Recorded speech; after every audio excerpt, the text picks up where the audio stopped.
My stepmom changed the lock and kicked me out after my dad's funeral. She forgot my name was in the deed, so I cut the power, water, and gas. Then, I had the police escorted her out for trespassing. I'm 32 male, and my dad passed away 3 months ago from a sudden heart attack. He was only 58. Completely unexpected, and honestly the worst thing that's ever happened to me. We were close, like really close. After my mom died when I was 9, it was just me and him against the world for years. My mom's death hit us both hard. Cancer, the fast-moving kind that goes from diagnosis to funeral in 6 months. Dad was 35 at the time. Suddenly, a single father with a 9-year-old kid and no idea what he was doing. But he figured it out. He learned to cook more than just grilled cheese. He learned to sign permission slips and pack lunches and show up to parent-teacher conferences still wearing his work uniform because he came straight from the shop. Every Sunday morning, he'd make these terrible pancakes that were somehow burned on the outside and raw in the middle. We'd eat them anyway and pretend they were great. When I got older and learned to cook properly, I offered to take over Sunday pancakes. He looked almost offended, said those terrible pancakes were our tradition and I needed to respect the process. So we kept eating terrible pancakes every Sunday until I moved out at 24. He taught me how to shave when I was 14, even though I barely had peach fuzz. We stood in the bathroom mirror together and he showed me the proper angle, how to rinse the blade, how to handle the aftershave sting. He taught me how to change oil on my first car, a beat-up Honda Civic I bought for $800. We spent an entire Saturday in the driveway, him explaining every step while I did the actual work. Dad taught me how to file taxes the year I got my first real job. He sat me down at the kitchen table with all the forms and walked me through it line by line. No shortcuts, no quick version, the full proper way to do it. He said, a man who understands his taxes is a man who understands his money. But more than any specific skill, Dad taught me how to stand up for myself, how to look someone in the eye when they're trying to intimidate you, how to speak calmly when you want to yell, how to walk away from a fight that isn't worth having. Everything I know about being a man, about handling myself with dignity and quiet strength, I learned from watching him navigate life. Dad worked as a diesel mechanic for 35 years. Started at the bottom when he was 22, right out of technical school. Worked his way up from oil changes and tire rotations to engine rebuilds and electrical diagnostics. After 15 years, they made him shop foreman. He managed a crew of 8 guys, handled scheduling, dealt with difficult customers, and still got under the hood when they were short-staffed. He never called in sick unless he was literally dying. I remember one time he had the flu so bad he could barely stand, but he still went in for a half day because they had a fleet deadline. Came home at noon, collapsed on the couch, and slept for 14 hours straight. That was Dad. Work first always. Every paycheck he saved money. Not just a little bit. I'm talking serious saving. He tracked every expense in these little notebooks he kept in his truck. He'd write down gas prices, grocery costs, utility bills, everything. He knew exactly where every dollar went. Some people thought he was cheap. He wasn't cheap, he was intentional. When I was 12, he bought a house. Nothing massive or fancy, but it was ours. 3 bedrooms, 2 bathrooms, decent size backyard, quiet neighborhood where people actually knew each other's names. The mortgage was 30 years. He paid it off in 20. How'd he do it? Extra payments every single month. Tax refunds went straight to the principal. Bonuses from work went straight to the principal. He drove the same truck for 18 years because putting an extra $300 a month toward the house was more important than having a shiny new vehicle. The day he made that final payment, he took me to Sam's place for breakfast. Didn't make a big deal about it. Just said he'd finished paying off the house, and now we could focus on building my college fund. I was 22 at the time, already graduated and working, but he'd been setting aside money for years just in case I wanted to go back for a master's degree or something. He was so proud of that house. The lawn was always perfect. He'd mow it every Saturday morning at 8 a.m. sharp. Did the edges with a trimmer blew off the driveway? Neighbors used to joke that you could set your watch by his mowing schedule. He fixed everything himself. Leaky faucets, broken gutters, cracked tiles, squeaky hinges. He knew how to handle it all. Every neighbor knew his name. He'd help them jump their cars and winter loan them tools, give advice on home repairs. When old Mrs. Henderson next door had a stroke, Dad mowed her lawn every week for 6 months until her son could move her into assisted living. Didn't ask for anything in return. Just did it because that's what neighbors do. Then 5 years ago, Dad met Brenda at some community fundraiser. The local fire department was doing their annual charity pancake breakfast. Brenda was working one of the booths selling raffle tickets. She was 41 at the time, worked as a receptionist at a dental office across town. Divorced once, no kids. She seemed nice enough at first. They exchanged numbers. He called her the next day. I was 27, living in my own apartment, working as a logistics coordinator for a regional shipping company. When Dad told me he'd met someone, I was genuinely happy for him. It had been almost 2 decades since Mom died. They dated for about 2 months before I met her. Dad invited us both to dinner at this Italian place. Brenda showed up in a nice dress, full makeup. She was polite, asked me about my job, thanked Dad for dinner. She played the part perfectly. Over the next 6 months, I saw her maybe 5 times. Always pleasant, always appropriate. I had no red flags. She just seemed like a normal woman who made my dad happy. They dated for 8 months before Dad proposed. He asked for my blessing. I gave it without hesitation. They got married 3 months later at the courthouse. Just family and a few close friends. Maybe 30 people total. Nothing fancy. Simple white dress, Dad's only suit. The whole thing probably cost less than $2,000. Brenda moved in the day after the wedding. That's when the changes started. New towels, decorative pillows, different curtains. Dad didn't seem to mind at first, but then she wanted to repaint the entire house. Dad's office had been dark blue for 20 years. She wanted it beige, the kitchen was white. She wanted it gray. Dad went along with it, bought the paint, did the work himself over several weekends. Then she started getting rid of stuff. Old furniture that had been there since I was a kid. Brenda said it was outdated. Dad bought new furniture. The part that really bothered me was when she found Mom's old things in the attic. Some photos, books, recipe cards, jewelry Dad had saved for me. Brenda said it made her uncomfortable having another woman's belongings in her home. Dad ended up moving the boxes to the garage to keep the peace. When I mentioned all these changes to Dad, he just shrugged and said marriage was about compromise. But I could see it in his eyes. He wasn't thrilled about it either. He was just trying to make it work. That was Dad's way. Avoid conflict where possible. Keep the peace. Make the best of situations. Brenda never worked another day after marrying Dad. She quit her job at the dental office exactly 2 months and 3 days into the marriage. I remember the exact timing because Dad mentioned it during breakfast. Said Brenda had decided to leave her job. The commute was too stressful. Apparently 40 minutes each way was just too much for her to handle. I asked what she was going to do instead. Dad said she was going to take some time to focus on the house, maybe look for something closer. I asked if they'd discussed the financial impact. He got this look on his face, said they'd talked about it and decided it was worth it for her mental health. Mental health. The woman worked a reception desk at a dental office, answered phones, scheduled appointments, filed paperwork, low stress as jobs go, but sure, the commute was destroying her mental health. Dad picked up extra overtime shifts to cover the lost income. He was already working 45 hours a week. Now he was pushing 55, sometimes 60.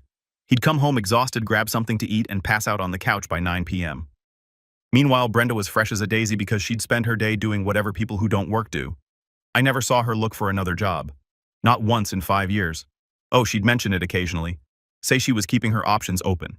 Say she was waiting for the right opportunity. Say she was networking with friends, but nothing ever materialized. She just settled into permanent unemployment like it was a legitimate life plan. Her daily routine, from what I could tell from Dad's comments, went something like this. Sleep until 9 or 10 a.m. Have coffee while watching morning talk shows. Maybe go shopping or meet a friend for lunch. Come home and watch more TV. Mess around on her phone for hours. That was it. That was her contribution to the household. Dad would come home most nights to dirty dishes in the sink, laundry piled up floors that needed vacuuming. The bathroom hadn't been cleaned in who knows how long. She'd be sitting on the couch in her pajamas halfway through a reality show marathon, eating takeout she'd ordered with Dad's money. He never complained to her about it, not directly, but he'd mention things to me during our breakfasts. Say he'd been doing laundry at midnight because nothing was clean. Say he'd cleaned the kitchen at 11 p.m. because he couldn't stand looking at dirty dishes anymore. Say he'd vacuumed Sunday morning before I picked him up for breakfast. I tried talking to Dad about it, not aggressively. Just mentioned that maybe the division of labor seemed a bit uneven. He worked 60 hours a week at a physically demanding job. She worked 0 hours a week at absolutely nothing. Maybe she could handle the household stuff in return. Dad got defensive, said Brenda had her own way of doing things, said she was adjusting to married life, said I didn't understand what it was like because I wasn't married, said he appreciated my concern, but he had it handled. I tried again, maybe 6 months later. Same response, defensive, protective, making excuses. I realized then that Dad knew exactly what was happening. He wasn't blind. He wasn't dumb. He just didn't want to admit he'd made a mistake. Didn't want to admit he'd chosen poorly. Didn't want to be alone again. That broke my heart more than anything. My dad, this strong man who taught me to stand up for myself, was letting himself be taken advantage of just to avoid going back to an empty house every night. He'd rather work himself into an early grave than admit his marriage was a bad deal. But despite everything with Brenda, Dad and I still had our weekly breakfast every Saturday morning. Just the two of us at this little diner called Sam's Place that he'd been going to for 30 years. Same booth every time. Back left corner window view. Sam retired about 10 years ago, but his daughter kept the place running. She knew Dad's order by heart. 2 eggs over easy wheat toast, hash browns, black coffee. Never changed. I'd usually get the Western omelet. We'd sit there for an hour, sometimes 2, talk about work. I'd tell him about shipping logistics drama. Difficult customers, my boss, who couldn't make a decision to save his life. He'd tell me about engine problems he'd solved, younger mechanics he was training, customers who thought they knew more than him. We'd talk about sports, both huge football fans. We'd argue about draft picks and coaching decisions and whether our team had any shot at making the playoffs. We'd make predictions, keep track of who'd been right more often. Loser bought breakfast next week. Sometimes we wouldn't talk much at all, just sit there reading the newspaper, drinking coffee, existing in comfortable silence. Those mornings were sacred. They reminded me that underneath all the Brenda drama, my real dad was still in there. The guy who taught me to throw a football. The guy who stayed up all night with me when I had the flu in 8th grade. The guy who drove 6 hours to help me move into my first apartment even though his back was killing him. Brenda never came to these breakfasts. Said she wasn't a morning person. Couldn't possibly function before 10 a.m. Which was fine with me. Those mornings were ours, father and son. The way it had been for 23 years before she came along. I never spoke badly about Brenda during these breakfasts. Never criticized her directly. Dad didn't need me piling on when he was clearly aware of the situation. But I'd ask how he was doing, how he was feeling, if he was happy. He'd always say he was fine, that everything was fine, that I shouldn't worry about him. But I could see the tiredness in his eyes that wasn't there 5 years ago. Could see him moving a little slower, looking a little older than he should at 58. The overtime was grinding him down. The lack of support at home was wearing on him. But he'd chosen this path, and he wasn't the type to complain or back out. About 2 years into their marriage, Dad did something smart, something that would end up saving my inheritance and honoring his true wishes. He updated his will. It was a Saturday morning, late September. We'd just finished breakfast at Sam's place. I was getting ready to leave when Dad asked if I had an extra hour. Said he wanted to talk to me about something important. My stomach dropped. Important talks with Dad usually meant bad news. Health problems, job troubles, marriage issues. We sat back down. Dad ordered another coffee. He pulled out a manila folder from his truck and slid it across the table. Inside were documents from an estate planning lawyer's office.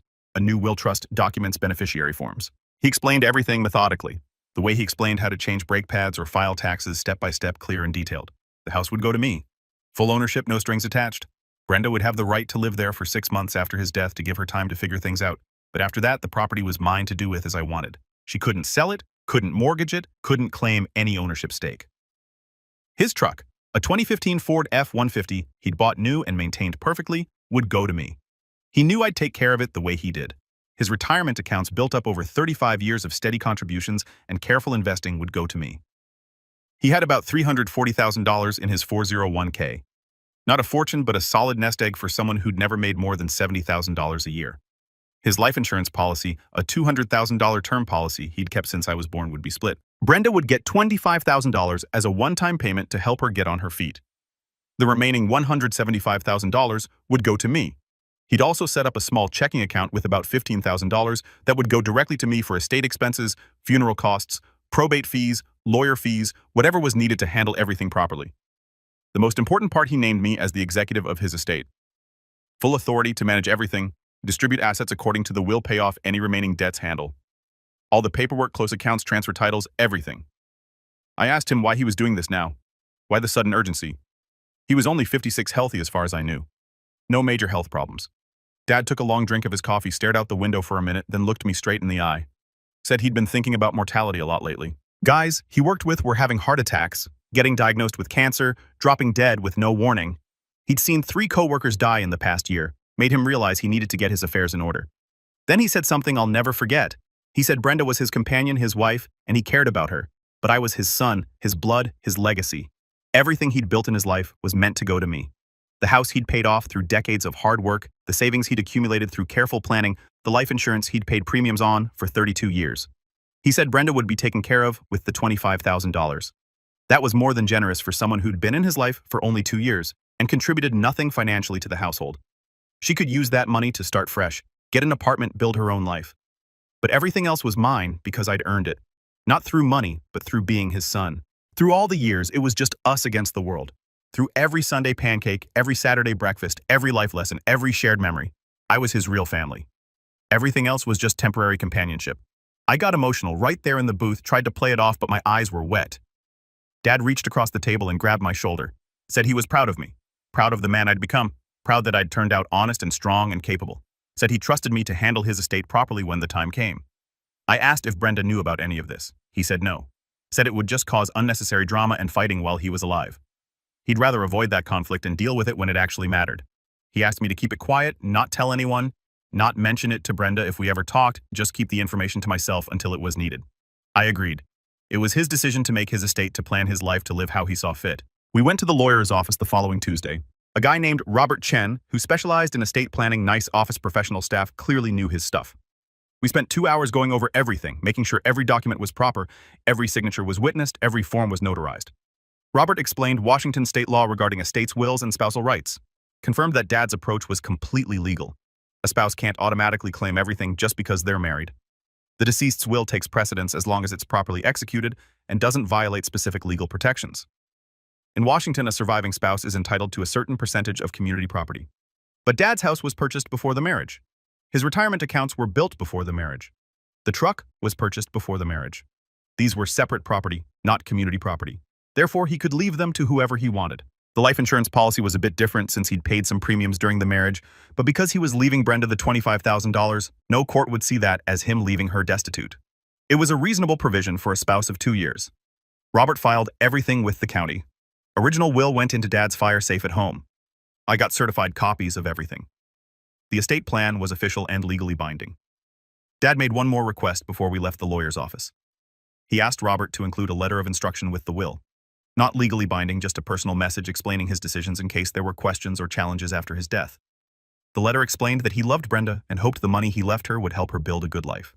But his primary responsibility was to his son, his flesh and blood, the person who'd been there through everything. He hoped everyone would respect his wishes and handle the transition peacefully. We left the lawyer's office and went to lunch. Didn't talk about the will anymore, just had burgers and talked about football. Dad seemed lighter somehow, like a weight had been lifted. He'd done his duty taking care of the future, protected what mattered most. That conversation happened 3 years before he died. During those 3 years, nothing changed in terms of his and Brenda's relationship.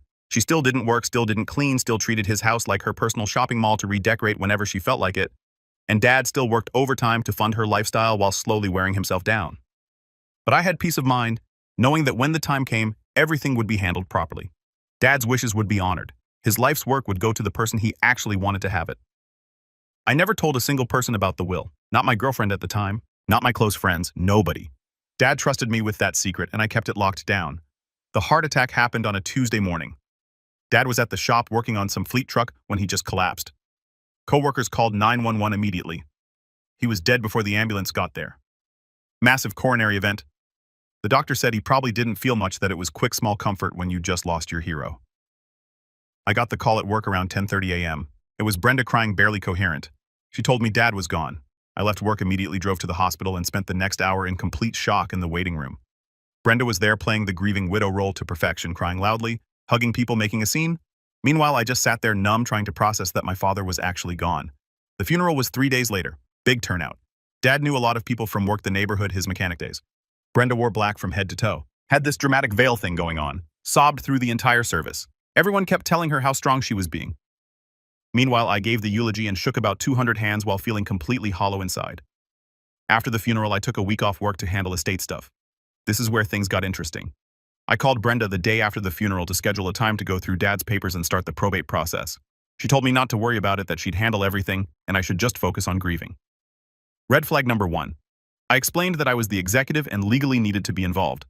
She got quiet for a second, then said Dad never mentioned anything about that to her. I told her we could go through the will together and figure everything out. She said that sounded fine and we could meet at the house on Friday. Friday came. I showed up at the house at 2 p.m. like we agreed. I had my copies of the will, the estate documents, everything organized in a folder. I rang the doorbell. No answer. I rang again. Nothing. I called Brenda's cell, straight to voicemail. I tried the door. Locked. I tried my key. Didn't work. She changed the locks. I stood there for a solid minute just staring at my key in my hand, trying to process what was happening. This woman had changed the locks on my dead father's house less than a week after his funeral. The house that I legally owned according to his will, the house where I grew up. She locked me out of my own property. I called her again, voicemail. I texted her, no response.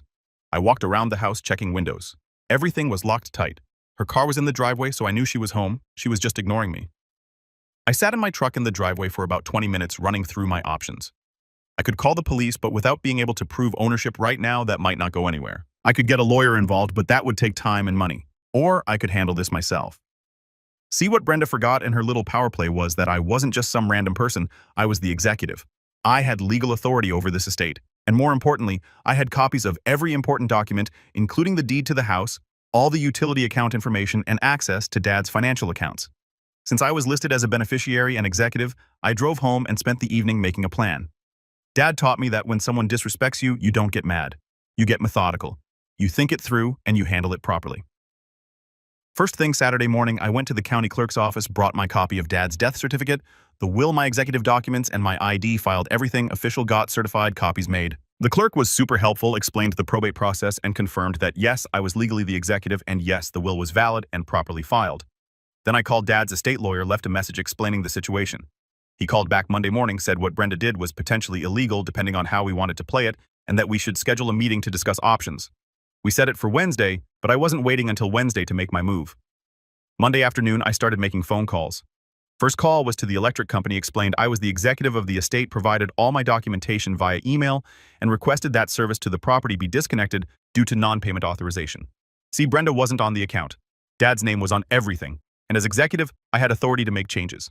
The rep was sympathetic, verified everything, and scheduled disconnection for Wednesday morning. Second call was to the water company. Same process, provided documentation, explained the situation, requested disconnection. They were actually more helpful than the electric company. Said they could have someone out there Tuesday afternoon. Third call was to the gas company. At this point, I had the routine down. Documentation sent, executive authority verified, disconnection scheduled for Tuesday morning. I want to be clear here. I wasn't doing this to be petty. I was doing this because Brenda had locked me out of my own property and refused to communicate. She wanted to play games. Fine, but she forgot that I held all the cards. Tuesday morning came and went. Gas disconnected. Tuesday afternoon, water disconnected. I waited for my phone to ring. Nothing. Not a single call or text from Brenda. She was either the most stubborn person on the planet, or she genuinely thought she could outlast me somehow. Wednesday morning, electric disconnected. Finally, around 2 p.m., my phone rang. Brenda. I let it go to voicemail. She called again immediately. Voicemail again. Then she started texting. The power is out. Why is the water not working? Did you do this? Call me right now. This is your father's house. You have no right. I didn't respond. Just screenshot every message and forwarded them to the estate lawyer. He called me an hour later laughing. Said Brenda had also called him threatening legal action against me. He told her that she was currently occupying property she had no legal claim to, that I was the legal owner as per the will, and that if she didn't vacate immediately, we'd pursue trespassing charges. Apparently, Brenda lost her mind, started screaming about how Dad would never do this to her, how she was his wife, how she had rights. The lawyer very calmly explained that Washington state law was clear on this matter, that the will superseded marriage in terms of property distribution, and that she had approximately zero legal standing. He gave her until Friday at noon to vacate the property peacefully, or we'd involve law enforcement. Thursday, my phone blew up. 15 calls from Brenda, dozens of texts. She tried every angle, crying and apologizing, saying she was scared and confused, saying I was being cruel, saying Dad wouldn't want this, saying we could work something out, saying she'd take me to court, saying her lawyer said I was breaking the law. Back and forth between victim and aggressor, like she couldn't decide which role worked better. I responded to exactly one text, sent her a photo of the will, highlighted the part where I inherited everything and the part where she had 6 months to vacate, and wrote, "You've had 6 days. You changed the locks. You refused to communicate. You're trespassing on my property. You have until Friday at noon." She tried calling again. I blocked her number. Friday morning, I met with the estate lawyer at 9 a.m. We went over everything. He confirmed I had done everything by the book. The utility disconnections were legal since I was the executive and property owner. Brenda's lock change was actually illegal, since she altered property she didn't own without permission. We had grounds for trespassing charges if she didn't leave voluntarily. At 11 a.m., I drove to the house, brought the lawyer with me, also brought 2 police officers. I'd called the non-emergency line Thursday evening, explained the situation, provided all my documentation ahead of time. The dispatcher said they'd send officers to keep the peace during the eviction. We all pulled up to the house at 11:45 a.m. Brenda's car was in the driveway. The officers knocked on the door. No answer. They knocked again, announced themselves as police. The door opened. Brenda looked terrible. Hair messy, no makeup, wearing the same clothes I'd seen her in at the funeral. The house behind her was dark. No lights, no power, 3 days without utilities. She looked at me with pure hatred. The officers were professional. Explained that she needed to vacate the property immediately, that this was a civil matter, but she was currently trespassing, and that if she didn't leave peacefully, they'd have to arrest her. They showed her all my documentation, the will, the executive paperwork, the property deed, everything. Brenda tried arguing, said I was lying, said the will was fake, said Dad promised her the house. The officers weren't interested. They'd already verified everything with the county. They gave her a choice. Leave now with whatever she could carry, or leave in handcuffs and get her stuff later. She started crying, real tears this time, not the performative funeral crying. She looked at me like I was supposed to feel sorry for her, like I was the bad guy in this situation. I just stared back completely blank. Dad's words echoed in my head. When someone shows you who they really are, believe them the first time. The lawyer stepped forward and handed her an envelope. Inside was a cashier's check for $25,000, the amount Dad had left her in the will. He explained that this fulfilled the estate's obligation to her, that she had 30 days to retrieve her personal belongings with proper notice, and that any items left after 30 days would be considered abandoned. Brenda took the envelope, looked at the check, and something in her just broke. She stopped crying, stopped arguing, just kind of deflated. She grabbed her purse and her phone charger and walked out the door. Didn't say a word, got in her car and drove away. The officers asked if I wanted them to help me change the locks. I said I'd already called a locksmith who was on his way. They took a final report, gave me a case number for my records, and left. The whole thing took maybe 40 minutes. The locksmith showed up 20 minutes later, changed every lock in the house. Front door, back door, garage side entrance, gave me 5 new keys. I walked through the house after he left, just taking it all in. The place was a mess. Brenda had clearly been living like a raccoon for the past 3 days. Dirty dishes everywhere, trash overflowing. The refrigerator was starting to smell since the power had been out for 2 days. But underneath all of that, I could still see my dad's house, the place where I grew up, the place he'd worked so hard to pay off and maintain. I spent the entire weekend cleaning, called the utility companies, got everything turned back on, under my name, threw out all the food in the fridge, cleaned every surface, opened every window to air. The place out went through Dad's belongings, his clothes, his tools, his personal items. I cried more that weekend than I had since the funeral.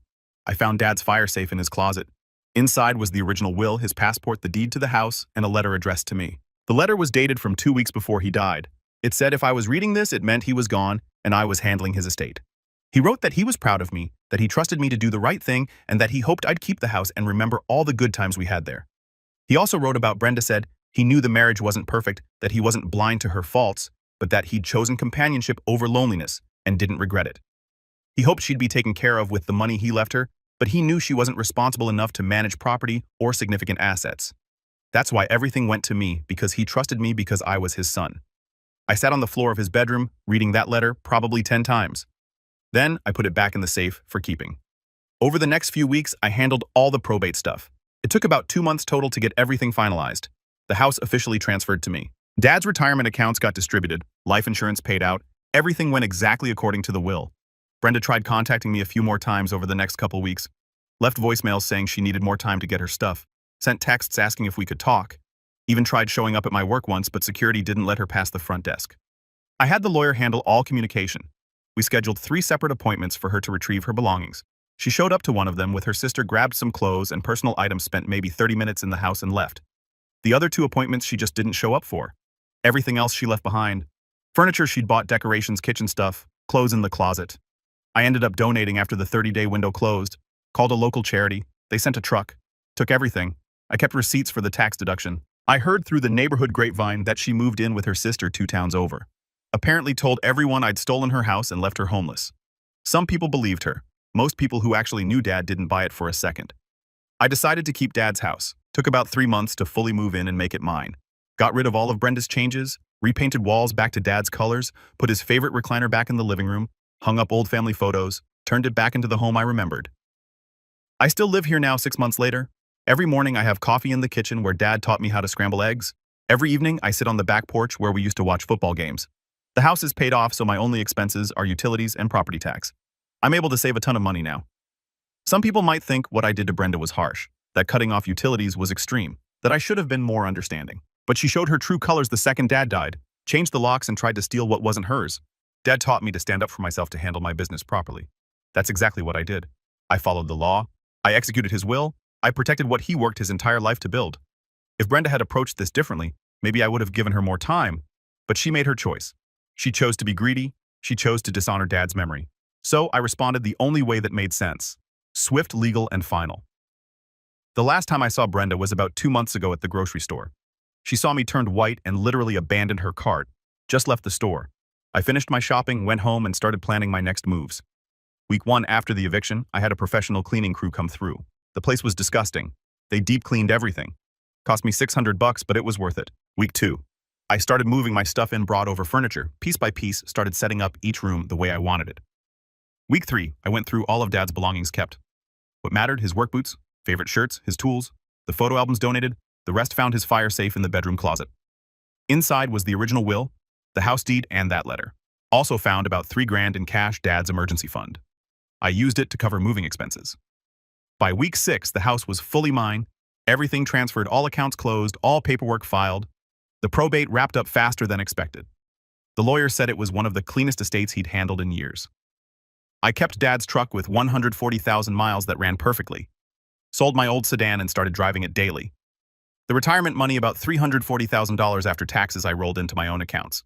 Didn't touch it. The life insurance money. $175,000 I used to pay off my student loans, build an emergency fund, and invest the rest. 2 months after moving in, I got a letter from Brenda's lawyer threatening to contest the will, claiming Dad promised her the house verbally, claiming she was entitled to more. I forwarded everything to my estate lawyer. He sent back a response that basically said, "Bring it on," never heard from her lawyer again. 3 months in, I ran into one of Brenda's friends at the hardware store, a woman named Patricia, who wanted to know my side of the story. Said Brenda had been telling everyone I'd forged the will. I told her the truth. Dad made his will 3 years before he died with a professional lawyer. Everything was legal and documented. If Brenda told people otherwise, that was her problem. 4 months in, I started making real improvements. Fixed the leaky faucet. Dad never got around to replacing the old water heater. Upgraded the electrical panel in the garage. I also started hosting barbecues like Dad used to. Had the neighbors over. They ate burgers and told stories about him. Felt good keeping his memory alive that way. 5 months in, Mrs. Patterson said she'd seen Brenda drive by the house twice that week. I installed a security camera system just in case she tried anything stupid. 6 months after Dad's death, I had the house exactly how I wanted it. My stuff mixed with his. New improvements mixed with old memories. I still go to Sam's place every Saturday morning. Same booth, Western omelets, read the newspaper. Sometimes I imagine Dad sitting across from me. The house is worth about $420,000. No mortgage. Combined with everything else, Dad left me close to $1 million in total assets. Not bad for a diesel mechanic who never made more than $70,000 a year. I could sell tomorrow and pocket the cash, but I won't. This house represents everything Dad worked for. I'm keeping it and maintaining it the way he did. Last I heard, Brenda's working retail for minimum wage, living with her sister. The 25 grand is probably gone. Meanwhile, I'm living mortgage-free in a paid-off house, building wealth and honoring my father's memory every day. Dad taught me, you don't get mad, you get methodical, you protect what's yours. That's exactly what I did.